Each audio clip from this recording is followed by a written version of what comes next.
One of our fastest growing health issues is something called insulin resistance.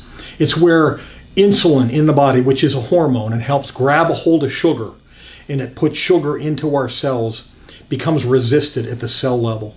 There's adequate levels of insulin. There's actually, in most people who have insulin resistance, they actually have too much insulin because the body is feverishly attempting to lower those sugar levels, which are getting more and more dangerously high, right? And that's not a good thing. We want to maintain healthy levels of sugar in our blood. Sugar that's too high in the blood can create a lot of organ damage over time.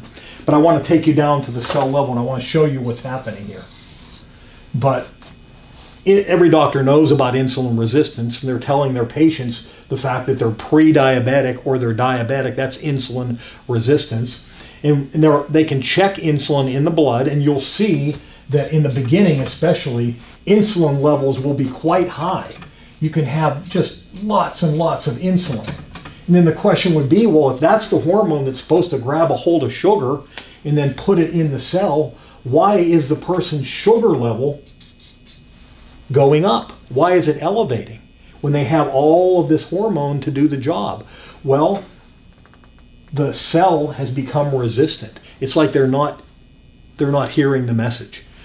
And well, the reason that this is happening is because the cell membrane becomes damaged. You see, there are antenna-looking things on the cell membrane. They're called receptors.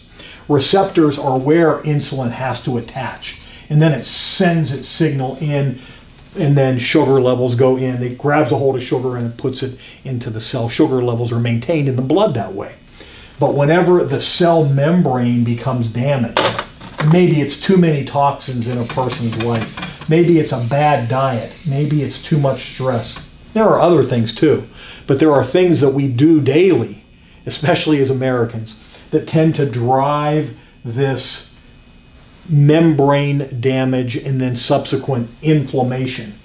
And it's like the damage inflammation thing is like if you would fall down on your knee on cement. When you damage your knee, the response is inflammation.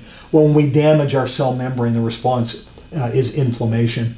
And then because these receptors are residing on that inflamed membrane over time, that inflammation can actually blunt and then even eliminate the receptors, and now there's nowhere for that hormone to attach to be able to get in. Well, what's the solution?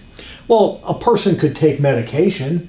There are medications like metformin that can change the receptivity of this membrane to insulin. It can make the membrane more sensitive to insulin, but nobody has insulin resistance because they lack metformin.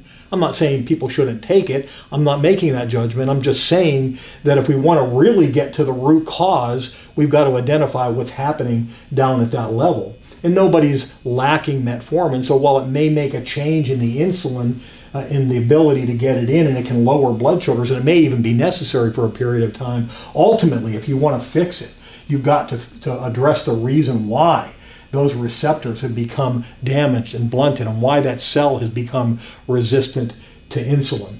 And this is something that we do with our clients all the time, and that's addressing that root cause perspective. Why does somebody have insulin resistance? If you can't answer the why, then the chances of actually truly reversing it is going to be slim to none.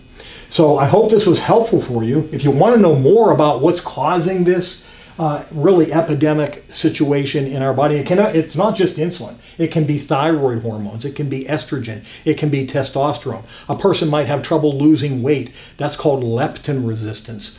That's another hormone. So it can be any of these hormones, but it is a resistance issue, but it's a cell damage issue. And if you want to know more about what causes it and how you can reverse it, then click the link below. I know you'll be glad that you did. God bless.